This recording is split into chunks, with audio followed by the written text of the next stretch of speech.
Mimi nataka niulize kwa hii mkutano, kuna mtu hapa amehongana ndiye akuwe part of this program?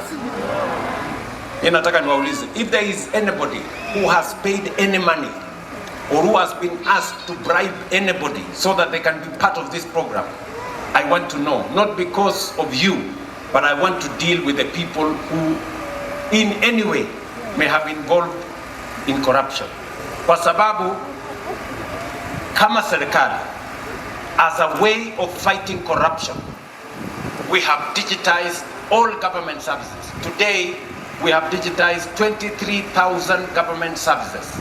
From 300 government services in 2022, today 23,000 government services have been digitized so that citizens can access government services without interventions, without barriers, without roadblocks.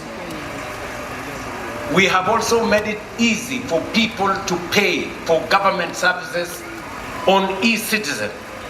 Sio lazima ukuwe na pesa ya cash, unalipa e-citizen kupitia mtandao, so that we eliminate opportunities for citizens to be corrupted by brokers and by patronage. Na ndio sababu hiyo leo mumeketi hapa. Si kila mtu ameingia kwa hii program kupitia bidii yake. Ndio. Ni kweli ama si kweli? Ni kweli. I want to be persuaded and I want to speak to each and every one of you. Mimi nataka mjue ya kwamba sio lazima ujulikane ama ujuane na mtu mwingine. When we say we are going to run these programs on a bottom-up approach, we needed to go to the lowest unit of government in our country.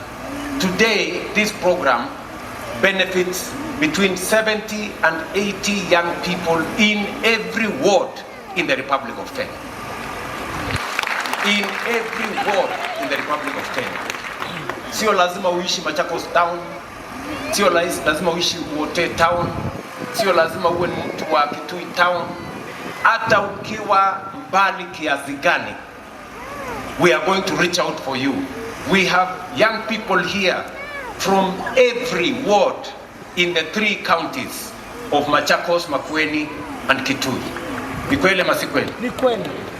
That is what we mean by bottom up. That we go to the lowest level and we benefit every citizen. Kwa hii program vile vile tulisema ya kwamba sio lazima uwe na degree, sio lazima uwe na diploma. Ukiwa na diploma ni sawa, ukiwa na degree ni sawa, ukiwa na certificate ni sawa, lakini our intervention is to give everybody a chance bila ya kubagua mtu kwa sababu hana elimu ya kutosha. We must give everybody a chance. That is what